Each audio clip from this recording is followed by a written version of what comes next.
আসসালামু আলাইকুম। অনার্স চতুর্থ বর্ষের শিক্ষার্থীরা, অনলাইন ক্লাসে আবারও তোমাদের স্বাগতম। কেমন আছো তোমরা? আশা করি ভালো আছো, সাবধানে আছো, নিরাপদে চলাফেরা করছো। আমি আছি তোমাদের সাথে। আমি জেসমিন আক্তার, প্রভাষক, রাষ্ট্রবিজ্ঞান বিভাগ, খিলগা মডেল কলেজ।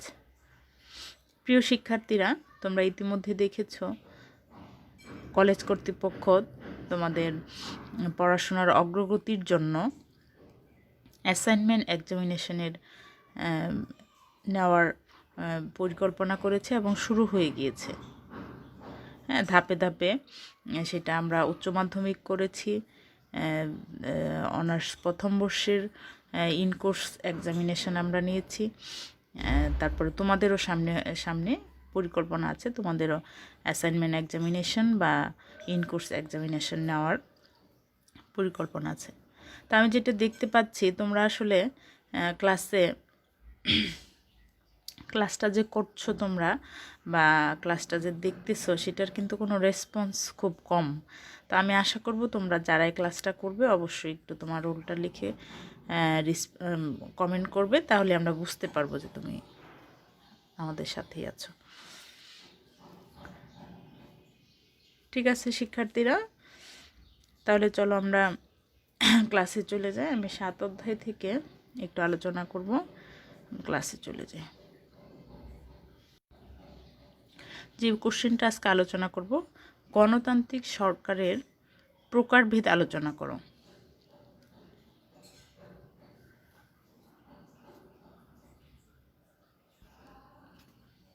এখানে দেখো, গণতান্ত্রিক সরকারের প্রকারভেদ আলোচনা করতে গেলে এখানে গণতন্ত্র কি সেটা কিন্তু একটা আমাদের একটু এখানে তোমার লিখতে গেলেও তোমার একটু আলোচনা এখানে আনতে হবে। গণতন্ত্র কি সেই সম্পর্কে একটু সুস্পষ্ট ধারণা দিয়ে তারপরে তুমি মূল আলোচনায় চলে যাবে। তাহলে গণতন্ত্র আধুনিক যুগের সবচেয়ে জনপ্রিয় সরকার। এখানে গণতন্ত্রের সকল রাষ্ট্রীয় ক্ষমতার উৎস কারা? গণতন্ত্রের সকল রাষ্ট্রীয় ক্ষমতার উৎস হচ্ছে জনগণ। এই জন্যই গণতন্ত্র আধুনিক যুগের সবচেয়ে জনপ্রিয় সরকার। তাহলে গণতন্ত্র বলতে আমরা কি বুঝি? গণতন্ত্র বলতে এমন এক শাসন ব্যবস্থা বা সমাজ ব্যবস্থাকে বোঝায় যেখানে জাতি, ধর্ম, বর্ণ নির্বিশেষে সকলের যোগ্যতা অনুযায়ী রাষ্ট্রীয় কাজে অংশগ্রহণ, সরকার গঠন ও তা পরিচালনা করতে পারবে। জাতি, ধর্ম, বর্ণ নির্বিশেষে রাষ্ট্রীয় কাজে নির্বিশেষে তার যোগ্যতা অনুযায়ী, সকলে যোগ্যতা অনুযায়ী রাষ্ট্রীয় কাজে অংশগ্রহণ করতে পারবে, সরকার গঠন এবং তা পরিচালনা করতে পারবে। আধুনিক গণতন্ত্র হচ্ছে প্রতিনিধিত্বমূলক শাসন ব্যবস্থা।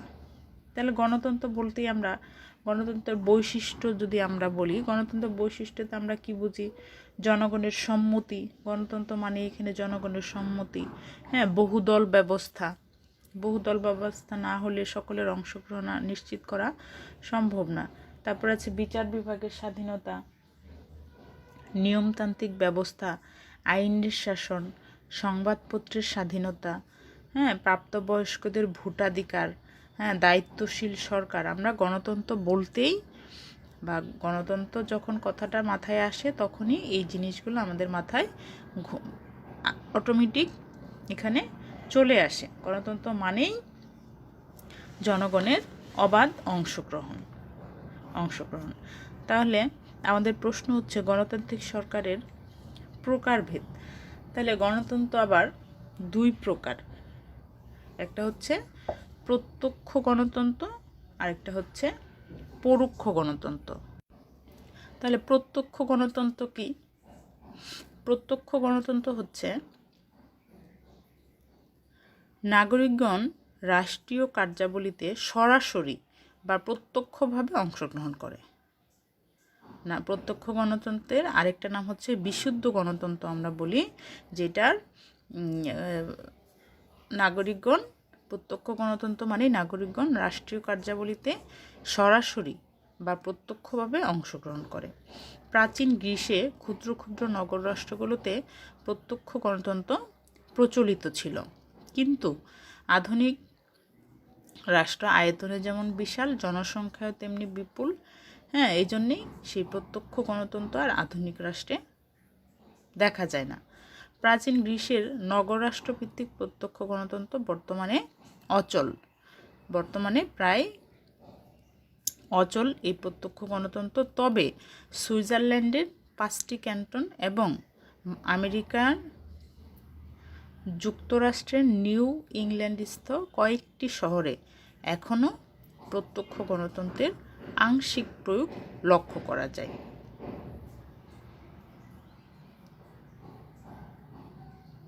এই হলো প্রত্যক্ষ গণতন্ত্র।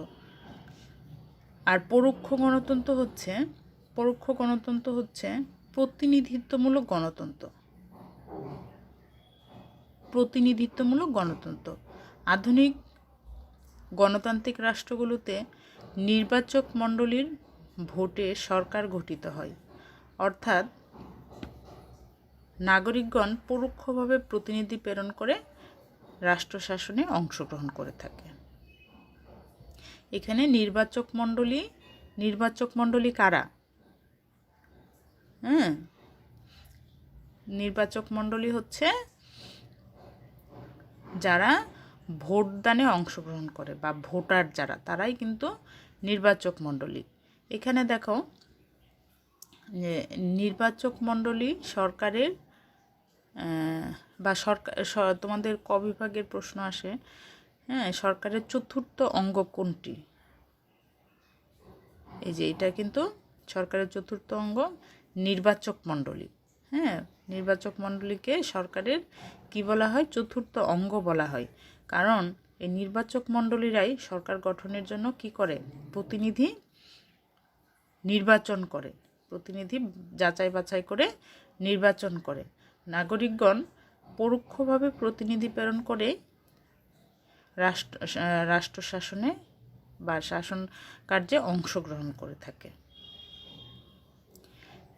তাহলে গণতান্ত্রিক সরকারের প্রকারভেদ আমরা পেলাম প্রত্যক্ষ গণতন্ত্র আর পেলাম পরোক্ষ গণতন্ত্র। এবার আমরা প্রত্যক্ষ গণতন্ত্রের সুবিধা, প্রত্যক্ষ গণতন্ত্রে কী কী সুবিধা সেই সম্পর্কে জানব। 1 নম্বর হচ্ছে গণতন্ত্র বলতে জনগণের শাসন বোঝায়। এদিক থেকে প্রত্যক্ষ গণতন্ত্রই হলো প্রকৃত গণতান্ত্রিক শাসন ব্যবস্থা। এ ধরনের শাসন ব্যবস্থায় জনগণ প্রত্যক্ষভাবে শাসন কার্য পরিচালনা করে, তার ফলে জনসাধারণের রাজনৈতিক চেতনা বৃদ্ধি পায় এবং রাষ্ট্র পরিচালনায় উৎসাহ উদ্দীপনার সৃষ্টি হয়। তারপর আছে জনগণের ব্যাপক অংশগ্রহণের জন্য এ ধরনের শাসন ব্যবস্থায় সরকারের বিরুদ্ধে কোনো অভিযোগ সৃষ্টি হওয়ার সম্ভাবনা থাকে না। প্রত্যক্ষ গণতন্ত্রে যেহেতু নাগরিকরাই এই শাসন কার্য পরিচালনা করে, সেই ক্ষেত্রে সরকারের উপরে কোনো রকমের অভিযোগ, অন্যায় অভিযোগ এখানে সৃষ্টি হওয়ার কোনো সম্ভাবনাই থাকে না। তার ফলে সরকার বিপ্লব বা বিদ্রোহের আশঙ্কা থেকেও মুক্ত থাকে। 4 হচ্ছে প্রত্যক্ষ গণতান্ত্রিক শাসন হলো সহজ ও সরল প্রকৃতির, কারণ এখানে আইন, শাসন ও বিচার বিভাগীয় কার্যক্রমের মধ্যে তেমন সুস্পষ্ট পার্থক্য থাকে না। 5 হচ্ছে অনেকের মতে এ ধরনের শাসন ব্যবস্থায় শ্রেণীবিরোধের সম্ভাবনা বড় একটা থাকে না। শ্রেণীবিরোধের এখানে সম্ভাবনা থাকে না। তারপর হচ্ছে স্বল্প জনসংখ্যা ও ক্ষুদ্রতায়ন বিশিষ্ট রাষ্ট্রের পক্ষে প্রত্যক্ষ গণতন্ত্র আদর্শ শাসন ব্যবস্থা। যখন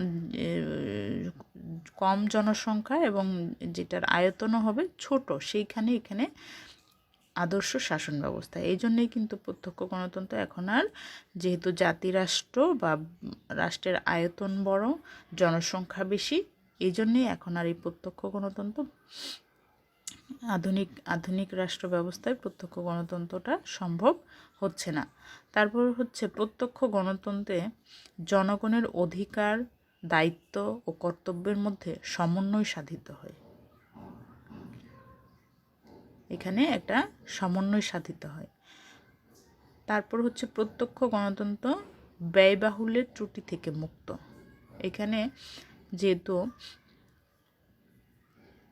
নাগরিকরাই এখানে সব কিছু অংশগ্রহণ করছে, এই জন্যেই ব্যয়বহুল না, এই প্রত্যক্ষ গণতন্ত্র ব্যয়বহুল না। এই ছিল প্রত্যক্ষ গণতন্ত্রের সুবিধা। এখন আমরা প্রত্যক্ষ গণতন্ত্রের যে অসুবিধাগুলো আছে সেগুলো সম্পর্কে একটু জানব। প্রথমেই আছে, বৃহদায়তন বিশিষ্ট ও জনবহুল রাষ্ট্রের পক্ষে এ ধরনের শাসন ব্যবস্থা অনুপযোগী। বড় আয়তন এবং জনসংখ্যা যেসব রাষ্ট্রের বেশি, সেই সব রাষ্ট্রে এই প্রত্যক্ষ গণতন্ত্র শাসন ব্যবস্থা অনুপযোগী। 2 হচ্ছে, রাষ্ট্র পরিচালনার জন্য প্রয়োজনীয় জ্ঞান বুদ্ধি সাধারণ নাগরিকদের থাকে না।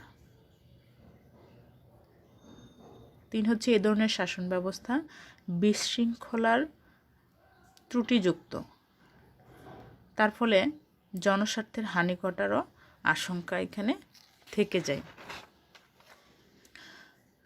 তারপর আছে, প্রত্যক্ষ গণতন্ত্রে কার্যত অল্প সংখ্যক লোকই শাসন কার্য পরিচালনায় যোগ দেয়, তার ফলে গোষ্ঠীর স্বার্থে শাসন কার্য পরিচালনা হওয়ার আশঙ্কা থাকে। 5 নম্বর পয়েন্ট হচ্ছে, সাধারণ মানুষ অশিক্ষিত ও অজ্ঞ হলে প্রত্যক্ষ গণতন্ত্র নিকৃষ্ট শ্রেণীর শাসনে পরিচালিত হয়। তারপরে যেটা আছে, এ ধরনের শাসন ব্যবস্থায় জরুরি অবস্থার উপযোগী নয়। প্রত্যক্ষ গণতন্ত্রে দেশের সকল মানুষ মিলিত হয়ে রাষ্ট্র পরিচালনার ব্যাপারে সিদ্ধান্ত গ্রহণ করে। দেশের সংকটকালীন পরিস্থিতিতে এভাবে দ্রুত ও দৃঢ় সিদ্ধান্ত গ্রহণ করা যায় না। তারপর আছে, সাধারণত জনগণ কোনো বিষয়ে সহজে একমত হতে পারে না। এই মতানৈক্যের বিরূপ প্রতিক্রিয়া শাসনকার্যে পরিলক্ষিত হয়, কারণ এখানে এক একজনের এক এক মত যখন প্রকাশ করে তখন শাসনকার্য পরিচালনার জন্য একটু সমস্যার সৃষ্টি হয়। তারপরে আছে, প্রত্যক্ষ গণতন্ত্রে আইন, শাসন ও বিচার বিভাগে গিয়েও কার্যক্রমের মধ্যে তেমন সুস্পষ্ট পার্থক্য থাকে না, তার ফলে শাসন কার্য পরিচালনার ক্ষেত্রে জটিলতা দেখা দিতে পারে। অর্থাৎ ক্ষমতা স্বতন্ত্রীকরণ নীতি প্রযুক্ত না হওয়ায় প্রশাসনিক ক্ষেত্রে জটিলতার সৃষ্টি হয়।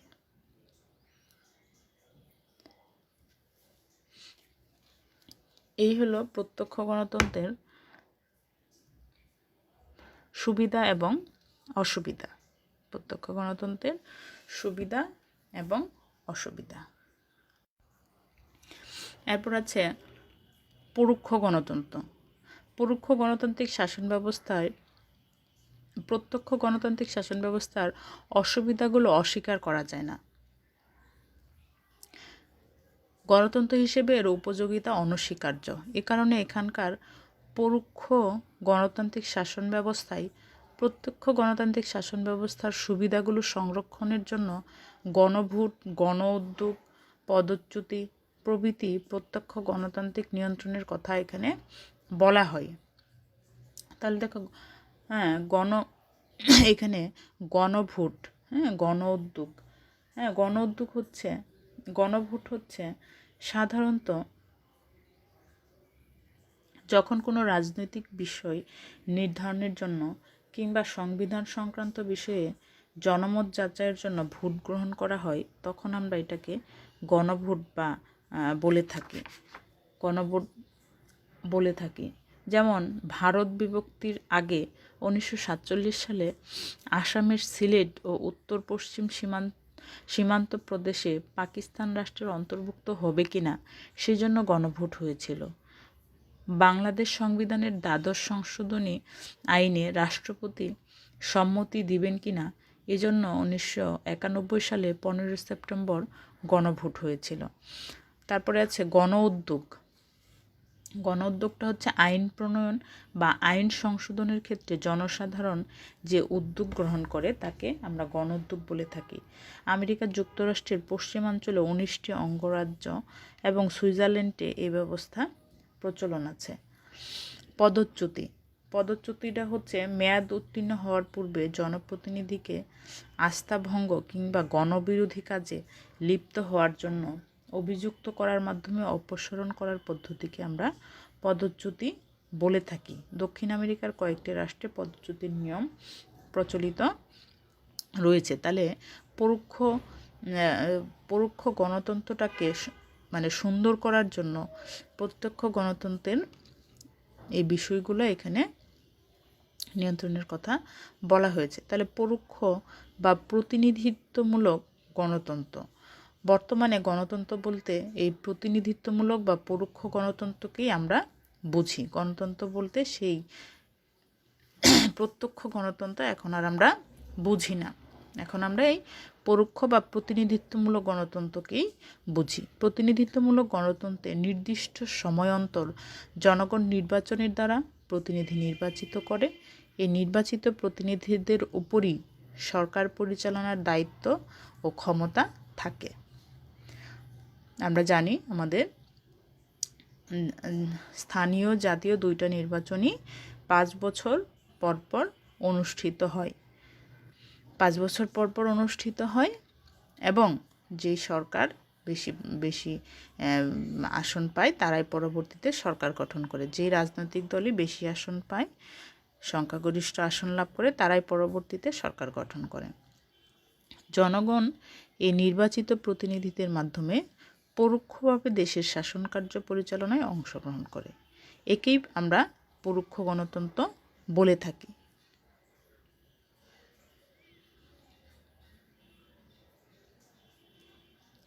জন স্টুয়ার্ট মিলের মতে প্রতিনিধিত্বমূলক গণতন্ত্র হলো এমন এক শাসন ব্যবস্থা যেখানে জনগণের সমগ্র অংশ বা অধিকাংশ নির্দিষ্ট সময় অন্তর তাদের নির্বাচিত প্রতিনিধিদের মাধ্যমে শাসন ক্ষমতা ব্যবহার করে।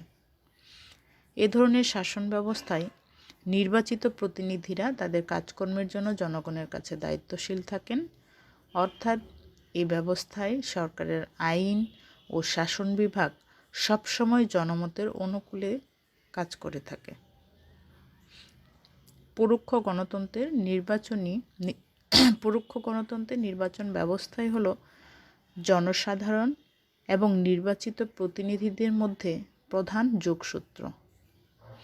বৃহৎ এবং জনবহুল রাষ্ট্রের পক্ষে এই পরোক্ষ গণতন্ত্রই কাম্য।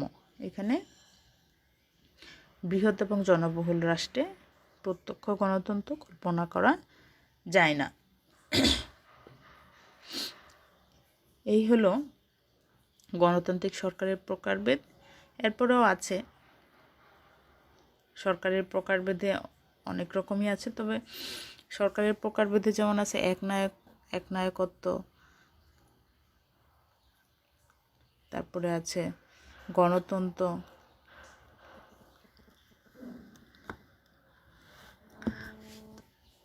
তারপরে আছে সংসদীয় সরকার ব্যবস্থা, মন্ত্রী পরিষদ শাসিত সরকার ব্যবস্থা। তো যাই হোক, আজ এই পর্যন্তই।